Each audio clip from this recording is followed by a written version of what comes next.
Shalom, shalom, peuple de Dieu. Shalom, Balanzi à Phoenix TV. Je crois que Kimia est dans la mabota nabiso par la grâce de Dieu. Voilà. Boye malamu na kati ya émission na bino boyebi na kati ya chaîne Phoenix TV, chaîne oyo eko sangisa biso, chaîne oyo eko transformer ba vie. Pourquoi boyebi? Parce que osé à lobby, mon peuple périt faute de connaissances. Le col abisso a na Phoenix tolingite communauté na biso bato ba périr yangwana toye na émission boyebi po toye bato za la sauver. Voilà, na émission na biso alelo tokolobela sur COVID-19, coronavirus. Toyete pona kotombola kombo coronavirus, mais toyende lokola Bible lobi bana nzambe batambolaka na selon révélation ya temps bazalango. Lokola mungu nazo multiplier ba stratégie, biso pe faut multiplier, to redoubler les sources, to multiplier la stratégie pour to lakisa ke biso nde tozana nzambe oya lekiye na mayele mukolo ba stratégie.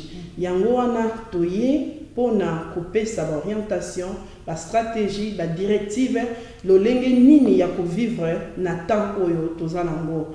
Pour être combo na Yesu nde ezali élevé parce que la Bible déclare le nom de Jésus-Christ est le nom qui est élevé au-dessus de tout nom.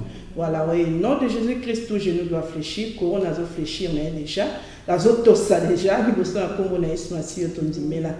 Voilà, soyez connectés, restez connectés, invitez, bande cognon surtout, pour être base à la peine à boyebi, base à la connaissance, like déjà émission na biso, banda peine ko partager, pour na esunga libota moko, esunga moto moko na kati la communauté, pour objectif na biso na Phoenix TV, ezaki communauté na biso ezala épanoui, pe ezala na boyebi ndenge na lobaki, sans pour autant tarder. Donc, on est déjà présenté par invité na biso lelo naza bongo na basali na nzambe kati na plateau ya Phoenix TV sans plus tarder na kokende déjà na ko pesa bonsoir na papa na biso docteur Hubert. Bonsoir. Merci beaucoup papa na ndenge répondre à l'invitation na biso. Merci. Tous appelez la maman na biso, maman Fideline, oyazali bongo molonga ni papa Hubert. Bonsoir maman. Bonsoir, maman Belinda. Ah, merci beaucoup. Boye malamu na émission na biso. Merci. Zamba pa mo bino. Voilà, na émission na biso lelo thème eza bongo tozolo bela lelo sur coronavirus. Coronavirus yango nde eza nini? Lokola toza na communauté congolaise, tolingi ke tolobelango vraiment na lingala pona bato ba comprendre malamu ba maman na biso ba koko na biso pe ya communauté ba comprendre ngo malamu. Yango na docteur Hubert ayebongo na ko répondre na question ya internaute. Ba question bino bo posaki to memeli yango docteur Hubert pona ye a répondre yango. Yango wana akokende na ko se présenter pour na boyeba yemoko azali nani pe asalaka nini. S'il vous plaît docteur, si vous ko se présenter pour balandi à Phoenix TV boyebi bayeba soko zanani. Merci pour la Phoenix TV et na invitation pour accorder biso. Ngai naza ndenge bolobi naza docteur Hubert Kayonda, naza pasteur na église Fata na Bolton. Mais non seulement ça, nous sommes docteur, na tangi na mboka oyo, en Angleterre, et j'ai 9 ans avant d'être comme docteur. Donc, na salaka na université à York, et puis na salaka pour na NHS. Ça signifie ba malade, nanga bazali ba malade ya NHS. Et na zali mut oyo na sisi na université à Manchester, dans le lobby, j'ai 9 ans.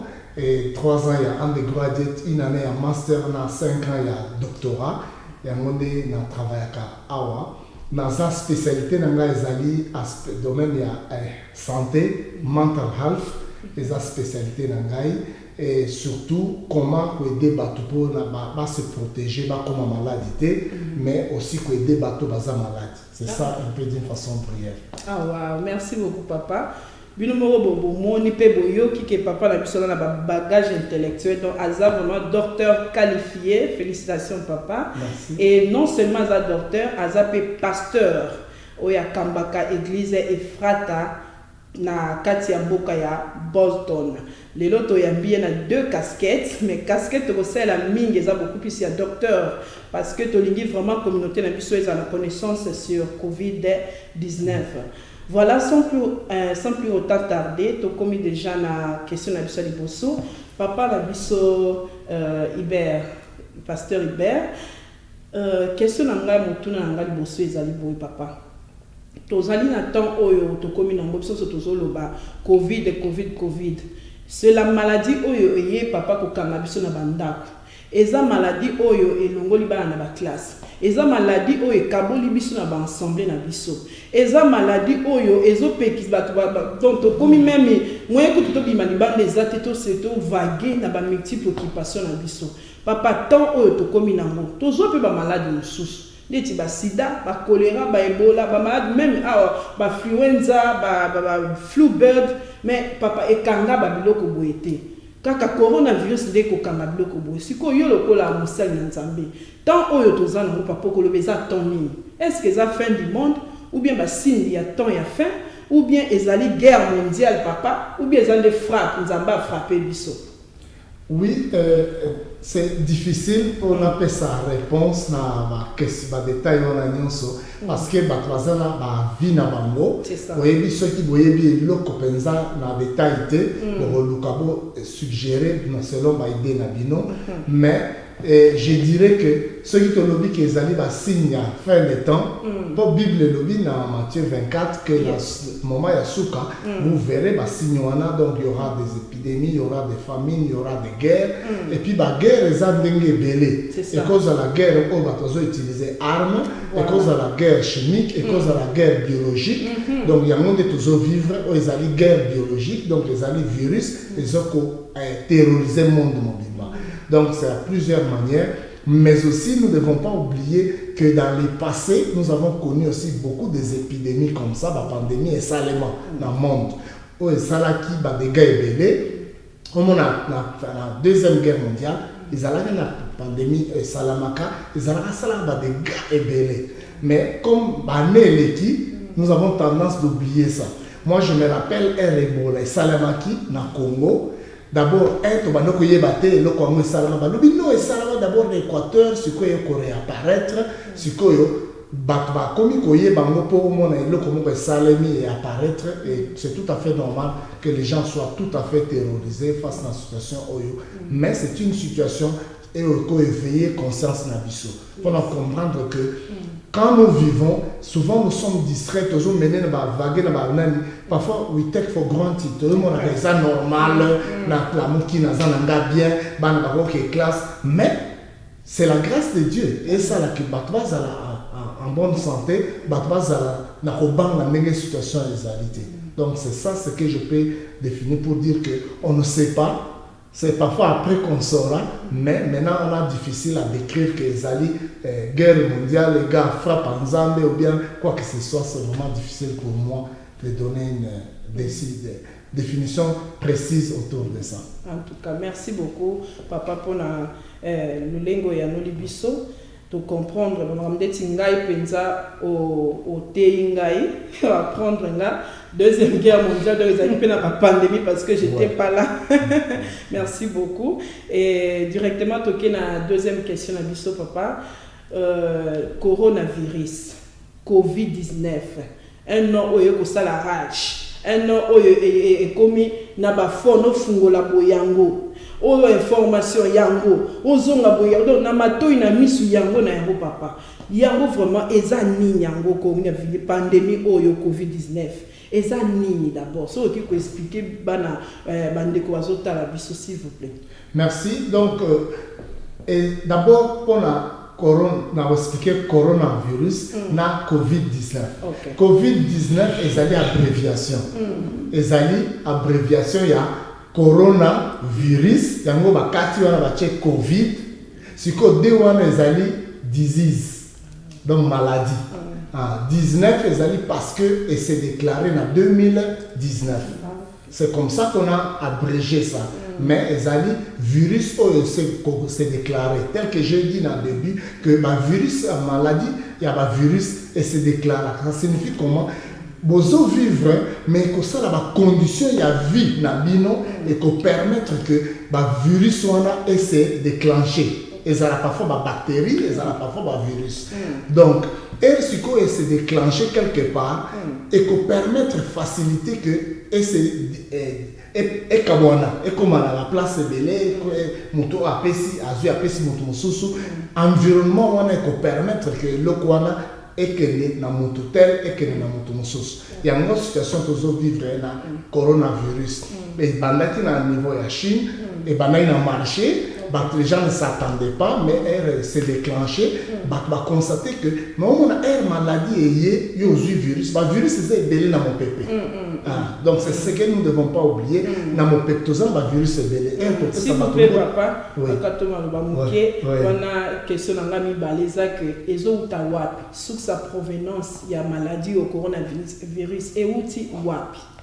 C'est ce que je voulais dire au poser question mon malam. Nous ne devons pas oublier que ndenge toza boye na mo pépé ba virus ezali. Na biloko tozolia ba virus ezali, ba bactéries ezali na libumu na biso ba bactéries ezalaka. Tu comprends? Mais et comme un problème ce qui ba virus wana na ba bactéries tolo ba sikompona virus ezali agent infectieux ou ya même maladie. Mais il a vivaka il faut luka cellule ou les vivante ou les vivre. Ce qui a côté il est quoi se multiplier. Pour azanet mutumoko alinki a comme un environnement il y a bien placement il y a bien ce qui va permettre y a cola. Virus quoi pour se multiplier. Elle se multiplie. Ce qui est comme belé c'est alors que est quoi affecter vie à mutu. Mais ce qui nombre les amuké yo tant que nous autres ne résister parce que tous on a anticorps anticorps on est ça là que tout résister na ba virus oyo ezali donc nous ne devons pas oublier que ba virus ezali mais nombre de ba virus ne c'est quoi comme ça là que maladie et se déclencher na vie à moto et là comme sous ezali nous autres on a nous résister contre ba virus wana donc ce qui nous autres est faible ça signifie ba virus tout le par exemple na net niveau ba nombre ce que ça par exemple na 100 virus si que na 100 virus nous autres on est résister là mais ce que ba virus wana et ce que se multiplier ba comme 500 ba comme 1000 ba comme 2000 si que nous autres on moyen faire face na ngo exact mais mosusu aza nous autres on est exact pendant ma casse mingité 100 virus wana et koki ko achever et koki ko affaiblir na mutu mususu ako tenir lango azo continuer ko satana azo continuer ko bimalibanda tout ça donc c'est ça ce concept qu'il faut comprendre que nombre de virus ne réseau ya monde ezo sala que et ko affecter les autres mutu. En tout cas merci beaucoup papa et bongo ba signe nini ezo la que mutu aza affecté na virus wana eza question mo mutu ya parce que ya ezana bato belé azana virus mais signe moko ezate azo continuer ko kabla virus wana ouais mais bato la plupart au bazana problème ya coronavirus eza bazana problème ya ko tousser bana problème ya température ezo mata au meli paracétamol mais température ezo continuer ko mata ozo continuer ko tousser moyen ko tousser wana ezo aussi la tête. Non seulement ça, ils ont affecté le système respiratoire. Donc, au moins, un virus, ils ont quota. Beaucoup de gens vont se faire beaucoup. Pourquoi? Parce que les autres se font beaucoup. Ils ont réduit le nombre de virus. C'est que ceux qui ont eu beaucoup ont tendance à se faire facilement. Et les autres, ils ont mis zolo, monoko, tout ça. Les virus sont outil na maboko, ils ont aussi na mesa, ils ont na se, et ils ont sur la place, tiens nous sur monoko. Et le côté na monoko, c'est quoi affecter système respiratoire. Il y a un monde de problème, il y a un paiement. Oui, mais je voulais aussi insister que ezakaka température wana ko tousser na système respiratoire et c'est le côté que ceux qui au moins mutation na température ezo mata ou bien ezo tousser ou bien ça problème de respiration azana coronavirus parce que moyebi année passée to ça na coronavirus c'était mais bazaki na problème ya température ezo déranger bango batmuso bazaki na problème à kosu OK pas GP lobby non et ça ka virus et kosila C'est ça. Zonga nandaku, mela mai, olia bien, au paiement. Donc, elle aux paiement, on a nous pour continuer à résister contre le virus. Donc, ce qu'on est virus, est très agressif. Il y a un monde éraillé, moyen, nous autres, on a d'une façon normale et contrôlée en gros, exact. Il y a un monde ce qu'on tout va paniquer et puis ils ont alerté mon kine mobimba. Pour les virus, ils ont achevé battre belé. C'est ça. Donc, c'est ça le vrai tout ça. Merci beaucoup, papa. Est-ce que ça peut vrai que batu mususu bien qu'ils aient affecté na virus ango mais azo manifester symptômes mon côté et ça peut possible oui la plupart des enfants na jeunes yes bango bazana virus mais bazoko nous autres na bango ezoko résister contre virus wana au monde banticorps eza makasi siko el banticorps eza makasi okoyoka ke nazoka nous autres na penza bien te mais ezo la leçon na mbeto te ozo continuer ko sala musala moi nazo ke na beta football tout ça après quelques temps à recouvrir ndenge année passée batwana loba oh virus o eza OK pas jika lobi non peut so même qui c'était lobi pesa antibiotique lobi te antibiotique parce que antibiotique eza te contre virus eza pour la bactérie donc na ko biso qui c'était kende au paiement oyo ka bien zinaye que tout monde na bana surtout ba jeune na bana mike bango virus ezali mais bazo résister malheureusement bazo kabola na batosis. C'est ça, c'est ça. Si papa malheureusement bazo kabola na batosis, si précaution nini faut to soi. Il y a une disposition, si bazo informer biso, pesa ba disposition wana bato ebele bazo mona ke pourquoi bazo sur la décision boye ezamabe tout ça pour protéger bato. Pour protéger yo, pour protéger ngai. Yango ba lobito sur la maboko. Pourquoi? Parce que maboko na biso to utiliser rango partout. OK, tiens, pétrole na motoka. Il faut utiliser au simbi. Bato boni ba simbi et le wana na petrol station. Porte tozo fomora. Ba ero ke ne musala. Donc ba biloko wana to utiliser maboko na biso. Ero zo simba na ba virus wana zo kuta na maboko. Siko ero sokoli et na savon wana na des infectants au longoli nombre ya virus eza na maboko. Yango ba lobi 20 secondes. Pourquoi? Parce que nous sommes en train de voir ici. Mais elle aussi vraiment tant sokoli, bah virus on a tout élongé. Donc elle aussi mana élongé, moyen otayo exact. Donc ma disposition est bosser à moi. Disposition ni balé bazo encourager les amis ba trois ensemble mingité. Pourquoi? Parce que elle bosse ensemble na match à football. Tala ndenge ba trois zalaka. Na ba stade wana baza 60 000 80 000 bazo sauter bazo toka bazo koyamba na soki bi ekoti siko mutu aza na virus wana era yambi yo apesi yo bizu azwi yango apesi yo siko koyeba te yango nde siko balobi non bato ba réduire ba rencontre wana sociale pour réduire chance que maladie wana continue kokabwana na bato mosusu parce que soki ezokende bato bazokoma malheureusement eza na bato baza faible. Les gens ont un problème de santé déjà depuis longtemps. C'est ça. Si on a un problème de système immunitaire, système de résistance, et ça, maladie. Et ça, on a un cancer, on a un problème de l'opération, on a un problème de maladie, on a déjà malade. Si il fait que le système immunitaire, le système de résistance, c'est ça, ma capacité, et le virus soit et quoi achevé. Oui. Il y a un moment où on a bateau baza mikolo, bateau baza na problème de santé, bazo que une émergence la plupart bateau na bazo kufa na coronavirus. Exactement que coronavirus est visé bango. Coronavirus est na mopepe, est partout, mais bateau mususu bazo résister na yango. Yango balobi o sokola maboko, o lia bien, o lala bien, o éviter stress. Éviter stress parce que stress n'est affecté à la bateau. Stress est réduit le système immunitaire. Au moins kobanga, oui, kobanga est réduit le système immunitaire. Et les banga, les aneti ozo d'abord elles sont aux banga. Moyen il y a bien exact. C'est ça. Alors ceux qui ont le système digestif nayo, digestion comme ça la bien té.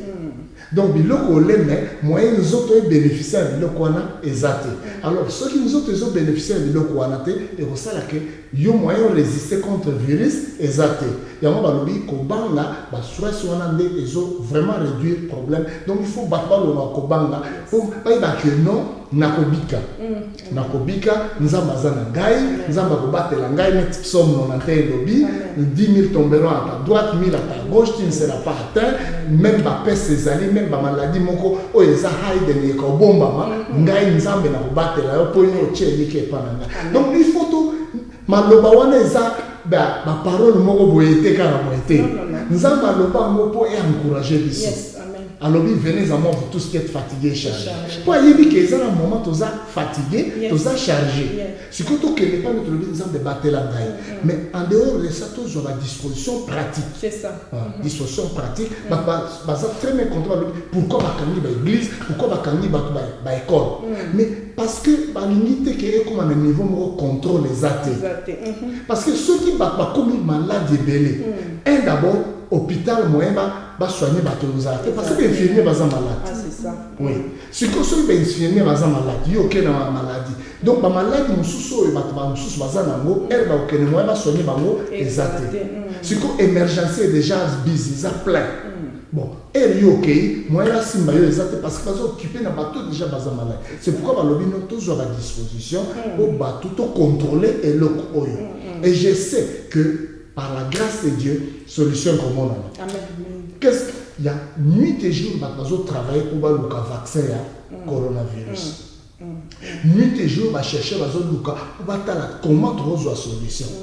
On va découvrir la pénicilline. À l'époque, papa nous fait belé. Et belé, papa nous y va coûter, papa nous canisa que ezana ba esprit moko et bon makabato. On résalaki ma bactérie. Et va découvrir pénicilline. Papa non. Donc, ce qui me fait c'est que antibiotiques, on a que résister, va comme ma casse, va comme vivre. Si on va vivre 80 ans, 100 ans. Ouais, parce que va découvrir qui ici. Donc les gens sont en train de travailler pour pas découvrir le vaccin, mais qui ici pour le coronavirus. Et je sais par la grâce de Dieu que solution comme on en a, mais maintenant, disposition exacte à biso, yo on se protéger. Bah toi sur la disposition pratique sur la maboko. Le cas pour éviter le stress, Kobanga, parce que Kobanga va créer un problème et puis ça là effort pour que éviter le contact est important. En tout cas, merci beaucoup, docteur. Binomoko Boyoki, bande Kolangai, que to éviter Kobanga, moko ya ba point au papa lobby, exacto éviter peur. La peur lit. Bible lobby molimo nzamba pesa biso eza molimo ya kobanga te eza molimo ya timidité te eza molimo ya force esprit ya sagesse pe amour e gangaka aba père nzamba zo ba biso na Esaïe alobi que ne crains pas, je suis ton Dieu, ne promène pas des regards inquiets parce que je suis avec toi, je te soutiens, je te fortifie et je te soutiens par ma droite triomphante. Et bande konanga eza na ba moment o maloba on fait comme vraiment oui amen na kati ya biso. Il faut to banda ko répéter ko déclarer autant au Bible la prière fervente de juste a une grande efficacité. Prière fervente, ça va déclaration maloba nzambe. Yango est très important qu'on médite maloba nzambe pe ko déclarer on a ba moment ya boye. Et tant yo déclarer Dieu est derrière sa parole pour l'accomplir parce qu'il est fidèle. À quoi accomplir ngo longo la molimo ko banga kati na yo na kombo na Yesu Masia. En tout cas, bozo comprendre déjà que on est un docteur pe pasteur mutazo loba. Bozo a toujours connecté vos chers d'émission là, vos chers déjà émission pour esunga moto moko voilà papa question mususu ezali boye nayebi te wana tokoki kofanda te na ba rumeur o bato bazoloba mais nayebi te soki yokoloba nini bato balobi wana eza ba question internaute parce que titre ya mission na biso ezali que docteur Hubert Kayonda répond aux questions des internautes. Internaute moko alobi abi papa na pona nini malade yango esi ekomi pe na Afrique na ba pays africains. Mais pourquoi awezo boma makasi ke na ba pays africains alors que aweza ba pays développés pour to ba Europe ba pays développés et aussi ba machine ba pareil eza avancé eza ebele ndenge ni siko bato baso kufa nde mingi na coronavirus par rapport na Afrique kuna. Papa yoko lo ba ni est information est vrai ou bien que démentir en gros et si c'est vrai pourquoi ça? Non, information est vraie. Ce qui ont tani map, il y a coronavirus et ils ont beaucoup plus développé dans Chine et puis il y a en Europe, c'est quoi et que en Amérique et puis en Afrique ils ont moqué. Ils ont hypothèse que ils ont climat. Climat ils ont joué rôle dans le développement du virus. Au moins le virus nous sommes dans le lobby virus a l'ingaka environnement mogoboy. Milieu, milieu il faut être favorable pour yo se développer.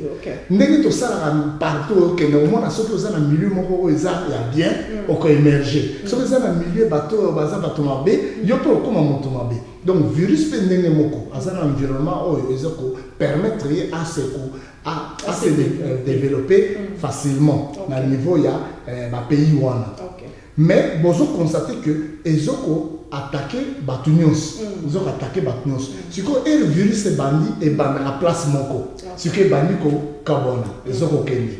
Vous se rappelez Ebola et bandaki. Et bandaki en Afrique. Bandit au Kabona. Ce que bazo qui va disposition pour arrêter en mot. Parce que le blanc se sont dit au limite Ebola et comment awa. Ils ont pris toutes leurs dispositions pour arrêter ça. Mais maintenant virus et corona et surprendre les bateaux. Mais surprendre, d'abord, il faut que pas qu'on oublie que l'Europe est très liée avec la Chine à cause de l'économie. Bah, imagine-toi qu'il y a des vols qui vont pas chaque jour, qui quittent ici et qui sont dans la Chine.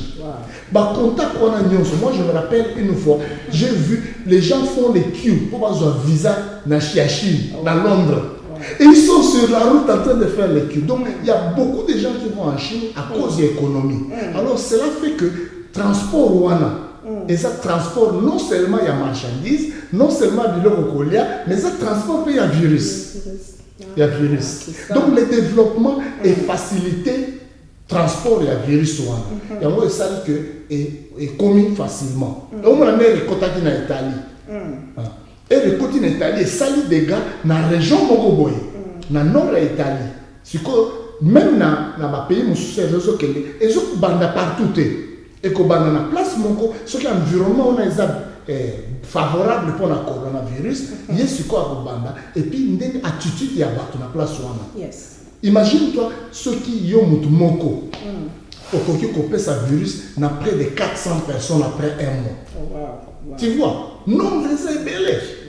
Mais ceux qui ont réduit le nombre et abattu, pour y en contact na bango, nombre est de 400 jusqu'à 15 personnes.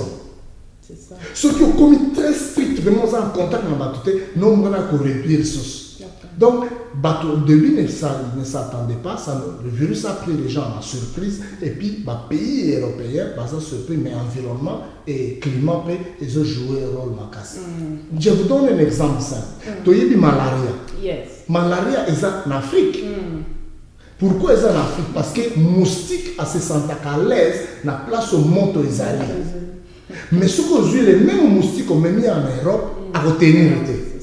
Mais ma même malaria, ils appellent en Amérique, dans la partie honnête, à côté, il y a Floride, comme moi, ils ont été, ils peuvent donc c'est pour vous dire que c'est un problème, il y a climat et joie pour faciliter l'environnement. En tout cas, merci beaucoup, Papa Nabiso.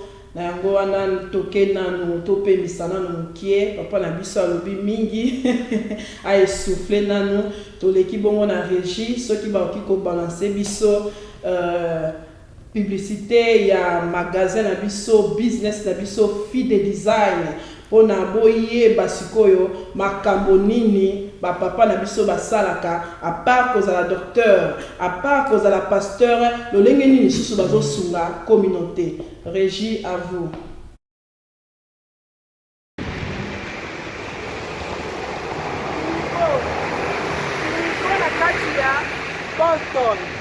Vous avez Phoenix TV, vous avez fait une publicité, il y a bébé na biso ya sika botami na kati ya Bolton. Donc aza soutenu bébé tango kola déjà mais la mine Fide Design, start to shine. La biso fidélité, na papa la biso libère. Bango balobi ke communauté na biso koza ya kosepela, yango basali biso Fide Design.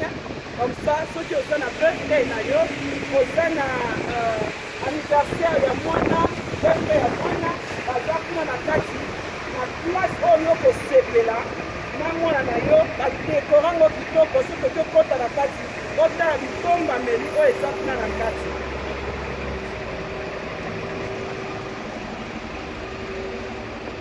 Voilà, yango nde toyebisaki bino toza na kati ya shop ya Fide Design ya papa na biso Hubert na mama Fideline taka ndenge bozomona donc très propre d'abord awa basalaka biloko nyonso tu badécoration bafoto kangi photo nolingi batiela yo na cadre boye na baverset biblique bakosalela yo bazosalela yo bafoto baframe ya ndako bamessage biblique kotia na ndako bazosala mpe t-shirt polo aux anniversaire na événement nyonso conférence convention olingi basalela yo publicité na yo na t-shirt bakosalela yo na prix mokie po bango baza basali na nzambe na prix moko abordable oza na besoin obuka banque te batekaka awa nyonso basalaka mpe babana oyo omoni oyo kitoko makasi olingo telemisa ngo na studio na yo ou bien ngotemisa ngo na shop na yo kaka pona publicité ya shop na yo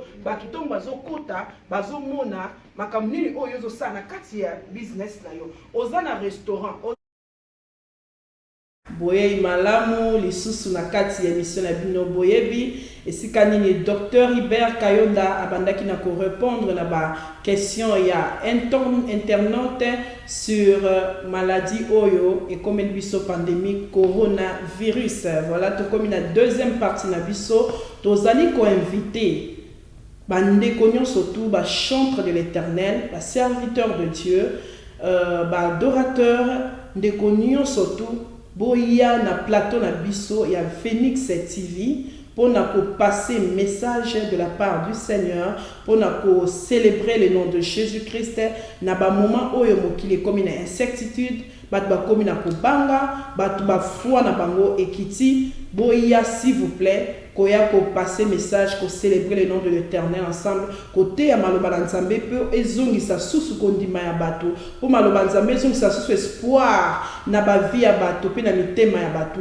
Po maloba wana ya susu kozongi sa esengo na kati ya vie ya bato pe sa kimia na mitema. Bozali vraiment le bienvenu et plateau na bino eza gratuit. Boko foute le côté vraiment invitation au eza lancé dans tout le monde. Ba chantre, ba adorateur, ba serviteur de Dieu. Boya, boza, welcome pour nous share the word of God, pour nous célébrer le nom de Jésus-Christ. C'est nom qui est élevé au-dessus des principautés, des dignités, au-dessus de tout nom qui peut se nommer non seulement dans ces siècles, mais aussi dans les siècles à venir. Voilà, Nzambe Pambola Bino, fille de design. Fille de design, bozomona, oezali, ba œuvre d'art. Il y a business na biso fille de design, il y a maman na biso Fideline pe ya papa na biso Hubert. En tout cas bozomona o eza makambuka ya Nzambe. Botala ba inspiration oyo.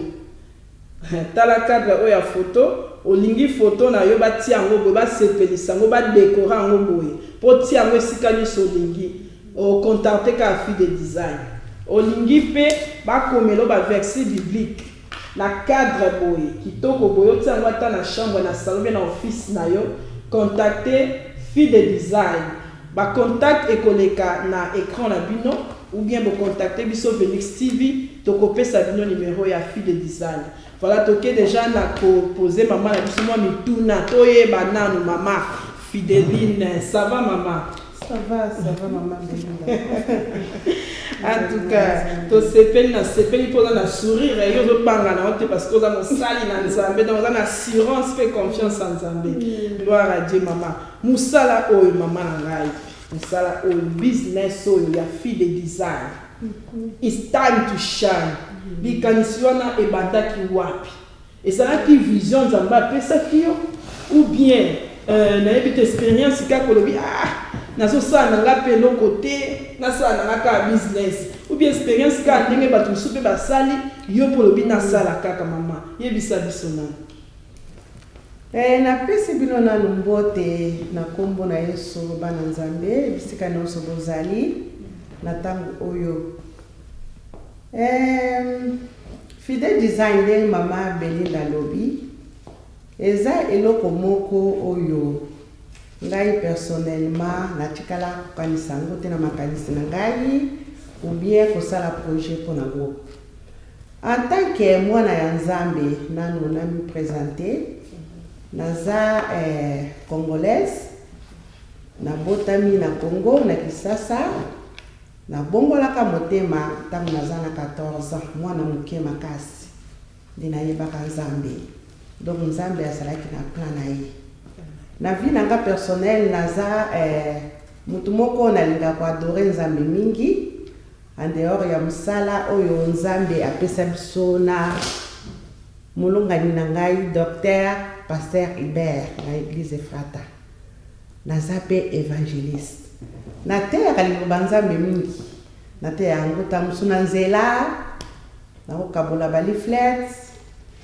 Na sala rappel d'émission et puis nazalaki na musala o ngana banda ko sala personnellement en tant que sipoka parce que na sisaki na université à Bolton na banda ko travailler na butu alors musala ngezalaki ko surveiller ka batu et puis en tant que mwana na Nzambe ngai nazwaki tawa na pona ko adorer Nzambe na banda ko bondela mingi presque butu mobimba na banda ko adorer et puis esalaki ke place na osala ezalaki na ba malade mususu babandai ko lala te na libondeli na ngana ba adoration na bandai ko tia na butu esali ke ba malade wana bakoma ko lala.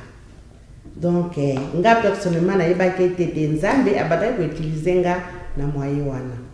Alors créaki moi trouble na musala nanga donc ba komaki sikoyo donc lokola ko sepelate physiquement mais spirituellement et comment que la présence nanga ezaki le quoi lumière. Alors basala kike babanda ko bundisa ngai esala kike jour moko bagangela kanga mingi na musala na tongo na sentir faiblesse le nazongi na ndako nazalaki susu makasi penza te nde nasali paralysie côté droite. Bon ezalaki eloko moko yaki ka boye puisque talinga nazaki makasi esalaki ke bayebisinga ke paralysie osali kisa kopesa yo ezate donc yo nde oza wana oza suna bajour ebela ko vivre te wana selon docteur mais ngaki en tant que mwana Nzambe nazalaki neliki ke Nzambe azali aérobikisanga pendant période wana ezalaki moment oyo epusaki nga lisusu makasi na kozala suna présence ya Nzambe na banda kozwa bataille ya prière bataille ya adoration na ndaku parce que banda kosala su musala na ndaku te nazalaki na ndaku période wana esali ke na bandi siko ko exprimer côté ya nanga na ba photo siko tangu nazwi photo nazwi cadre yango eza na ndaku na banda liboso yanga na papa na sali photo na biso nazwi verset biblique na Genèse. Nazui Genèse, n'a commis l'homme quittera Genèse, l'homme quittera son père et sa femme, et sa famille s'attachera à sa femme, et les deux deviendra un. Et ça là qui tombe ma casse. Na yesiko kozwa photo ya mwana nanga, nazui verset à Deutéronome 28:13. Oyezolobake, vous serrez la tête et non la queue. Na yekokoma. Tango na komi yango na tia na ndako. Et puis ezalaki kitoko makasi po muta mona. Et puis eloko so ya tiraki batu ezalaki na verset parole de Dieu oyo ezalaki mentionné na tableau wana. Alors ndeko moko ayaki ayebisinga lobi oyebi ke ndeko zo sala ba photo frère moyo donc zo exprimer musala na yo ya évangéliste. Nga siko na comprendre ke ezalaki na bit moko o Nzambe atindaki nga pona sala musala o. Tozo nga na jardin d'Eden bien aimé. Tokomona ke Nzambe lera akelaki mutu. Azwaki mutu atie na kati ya jardin. Ezalaki place moko ya kitoko. Place mutu abana kokutana na Nzambe. So totally fidèle design. Eza eloko moko ya kitoko. Yozo mona eza beauté. Beauté, ça attire. Yes. Notre Dieu, il est dans la beauté. Jardin d'Éden, ça exprime la beauté. Et puis, fidèle design, eza, lilobalanzambe na évangélisation. Quelque chose qui attire. Au sali, au moni tableau, moko, au sali yango, eza kitoko, au tcheba flair. Et puis, spécialement, la katia tableau, wana, eza na verset biblique. Verset biblique, wana, ezo tinda bana na nzambe, na kotanga liloba na nzambe. Soki toke na Joël, toke na Josué, Joël était Josué 1:8, et zo loba na biso que cette parole demeure dans ta bouche, médite-les nuit et jour. Les rozomona ozu verset, au salé mona photo, au tchélien nandaku, au tcheba fleur, au tché verset. Moi, n'attends mon verset wana, ils ont marqué yena mutu parce qu'il va voir ça en tout moment. Et vous allez na mémoire naïe. Attends zo kiniki banda. Attends zo tanga bote. Mais jour moko, et quoi tirer à lui, oh, mes versets on a bakomelanga. Qu'est-ce que ça dit? Akoluka Biblia pour attendre verset wana. Et puis et vous allez mentionner na mutu naïe. Et là, il y a mis na émission na salaka ya liboso na lobelaka sere bana na nzambe il faut toye ba parole ya nzambe okoki kozala na kati ya biso zo tambola mais oza na verset moko oyo o mémoriser na mutu oza na téléphone te oza na internet te oza na bible te verset wana ekosunga yo tango zo bondela pona ko rappeler nzambe parole naïe. Parce que Nzambe tozwaka ye na ba parole naïe. Donc la période oyo mama Belinda Jonan oyo tozo vivre lelo ya coronavirus. Toza la période moko en réalité toza confiné na kati ya bandako. Toza on dirait na kati ya prison. Ba église za ko kangama bato baza libre te na kokende na balabala na koteya liloba ya nzambe. Toyebi te peut-être lobi bakoki koya na bandako babote biso ba Bible. Siko soki toza na ba verset biblique o toza na ngona mutu te bana nzambe. Ndenge nini tokobondela, ndenge nini tokorapele nzambe ba makambo na ye oyo ye alobela ba promesse na biso. Soki toke na Proverbe 10 ezoloba na biso ke le nom de l'Éternel c'est une tour forte pour les justes. Les justes retrouvent les refuges dans ces noms-là. Natamu yo za na verset on a Proverbe 10 na mutuna yo. Ozo rappeler nzambe. Olobi nzambe situation tozo vivre en tant que bat. Toza limité. Tozo mona ke hôpital eza na crisité ba minganga bango nyonso baza na suka et puis baza na solution te. Mais yo oza tout pour na biso. Donc tozo retrouver refuge pana yo. Et puis Bible le na biso du sous. Quand tous les fondements sont renversés, Alléluia. Les justes que fera-t-il? Wana eza question. Question on est tout na biso nyonso bandeko. Yo papa, yo mama, en tant que moi nzambe, na makambo akobanga boy. Yo okosala nini? Yo okobanga te. Yo makanisi na yo, espoir na yo, protection na yo. Nyonso eza epa ya nzambe. Parce que eza obele ye, mutakopesa yo esengo, akopesa yo kimia, oyo mokili ekoki kopesa te. Amen. Eza nzambe nde mutakopesa yo kimia oyo mokili ekoki kopesa te. Vous comprenez que tozana basali na nzambe bateyaka. Soko kati bango te tokofanda 2 heures du temps po ndenge zana déjà à fly. Akomi ake déjà mokota la monde de prédication. Voilà, abos to yango faut tozongisa tozongisa la fille de design. Merci beaucoup maman, peuple de Dieu a béni, n'a pas béni. Maman siko lobi likanisi wana eyaki lolenge oyo expliquer biso to lobaki eza inspiration ya Nzambe. Siko yo na inspiration ya Nzambe wana maman. Donc ba diversité ya ba service na ba produit.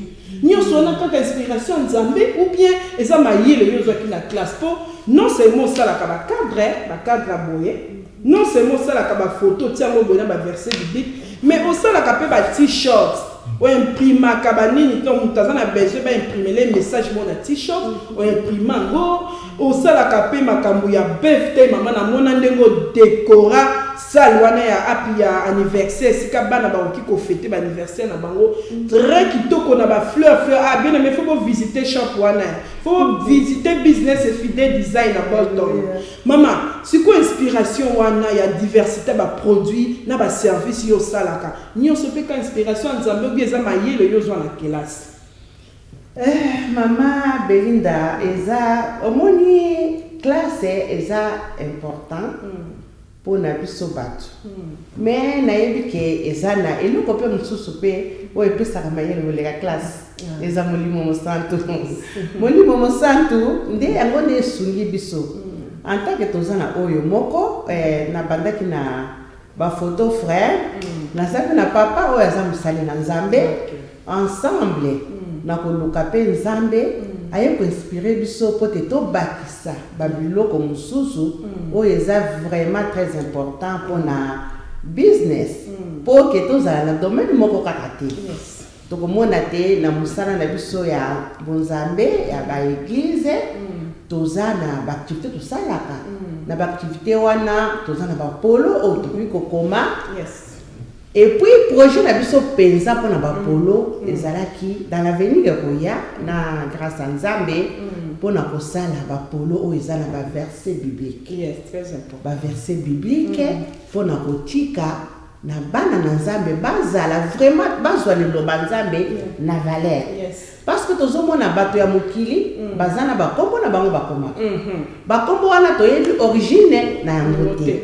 ozomona tozosomba ba œuvre d'art otie na ndako ozomona wanka kitoko mais oyebi origine na yango te mais ya biso tango ozotia œuvre d'art ezobakisa un plus na kati eza na liloba na Nzambe ozomona na kwa télévision na biso Venice TV eza télévision moko live changer. Amen. Donc, ils ont changé ma vie à Batou, outside and inside. Amen. C'est pourquoi on a que fidèle design is time to shine. Amen. Time to shine outside. Yes. Nous avons une beauté. Amen. Et ça la extérieure, la beauté intérieure. Amen. C'est ce qui est très important. Parce que ce que Moutou a shine na catch, il va refléter la lumière dehors. Yes. Il va refléter la joie, il va refléter la paix, et puis il va refléter même la guérison. Parce qu'il a la parole de Dieu, il a la vie en lui, qui est Jésus-Christ. Amen. Début tu peux saluer combo, fidèle design is time to shine. Voilà. Wana ezali combo ba pesa na business na bango combo wana ezaki inspiré parce que ce qu'on shine inside, on shine pe outside. Voilà, nzamba zo lokumu maman plus rapidement parce que tu chuté vraiment vers la fin. Ba difficulté ni na peut ce que papa peut encore répondre à la question bien maman. Ba difficulté ni papa maman au bino bozo rencontrer jusque là tant ndenge bo fungoli business la difficulté ni besoin rencontrer. Oui, j'allais dire d'une façon rapide que d'abord un business avant et banda, avant moka oyo, et ça n'a pas régulation, ça n'a pas loi nango. Il faut enregistrer nango, tu enregistrer nango et toi compagnie wana est enregistrée. Non seulement ça, il faut vous avoir un website. Et votre website, il faut vous foutre un mot chaque mois. Donc, Babylone, donc, point de vue financier, place au Zawana, au moins en face, il y a Bas Station. Yes. Et ça, lieu mon stratégique. Donc, loyer n'a moins qu'aux alapés, l'icolo. Donc, mais, objectif, madame Alobaki, et Zalaki pour que le peuple ensemble va bénéficier, même Mouton Kili, et Raïa à côté. Et ça, on a des mots inspirés qui sont à l'objet. Bolingi, ça, shop, fidèle design. Na lingi boke visiter place oyo apo acha shop na ye na Trafo Center alobi kendi wana kota na shop wana soki okoti après sikoyo o s'inspirer yo pour ostala fidèle design pour sala ngo ndenge qualité C'est ça ce que nous avons dit. On doit rester dans un standard où on a l'écolo pour que les gens respectent le travail. Ceux qui m'ont au moins on a côté, on a Venice TV, je me sens à l'aise. Je sens la qualité. Je dis, ta fraîche. Donc c'est ça le problème. Donc il faudra que nous comprenions que Bishop Tozaban ensemble, nous appartenons à un Dieu vivant, un Dieu puissant, un Dieu intelligent, Amen. Un Dieu qui est fort. Il faut te refléter à moi. Donc c'est comme ça que nous se faisons pas discuter Zali, mais nous avons Zali, on n'a pas sur la biso. C'est pourquoi on a besoin de tes conseils, advice, aux gens de pour encourager. Et tu as ça la business card, tu as ça la leaflet. Et mais pourquoi on a besoin de poste au bana moko boy après partir là on a bâtir le loko parce que besoin zali tu as besoin de loko boy ba kopo auto imprimer na ba kopo ba photo na début il fallait ba machine to sombi ba machine wana et ça investissement en casse. Donc si les gens veulent se lancer dans le monde de l'affaire, il faut qu'ils comprennent que c'est un investissement et c'est loko moko et ça bozoko m'écarter. Vous voulez vraiment y mettre et je sais que par la grâce de Dieu, mon salon parce que l'objectif n'est madame Alobi et pour que Batou baye bagilo banzambe, Batou baye banzambe puis Batou ba respecter nzambe. Yes. Amen. Merci. Pour appeler cet exemple. Au début que tout le temps que non, noir, va discriminer mais partout na kendaka ba malade na la yebi malade te oyo aya boye a cholingai azate. Pourquoi? Parce que ngana docteur yaza malade. Nana za la solution. Yo papa. Alors, si yo choli docteur, ça solution donc c'est pour dire que nous en tant qu'enfants de Dieu, il faut te yeba eloko tozali. Qui nous sommes en Dieu, c'est même ma coronavirus, tu l'as obanga. Yoza mwana na nzambe ozobanga c'est comme si oza na source moko boete oyo nzamba lobi ke kobanga tenga na za refuge na yo. Donc vous comprenez que papa a minimisé les difficultés. Dans la difficulté, mon cœur a continué à m'amuser. Donc c'est-à-dire à minimiser les difficultés parce qu'il a confiance en son Dieu, le pourvoyeur. Je vais gérer. Il y a des moutazo ressources, bango source à provenance na bango. En tout cas, merci beaucoup na bande konyo sobolanda kibiso. Nzambe apambola bino. Je crois que mission oyo et sungi bino. Bozanga te vraiment ko visiter business shop ya Fide Design na Bolton bokozala vraiment béni service nyonso ya ko imprimer bazana ngokuna nyonso quand je dis nyonso et la qualité pas parce que na business image est très important. Dans le quotidien dans la shop, on a eu déjà que ils sont très propres.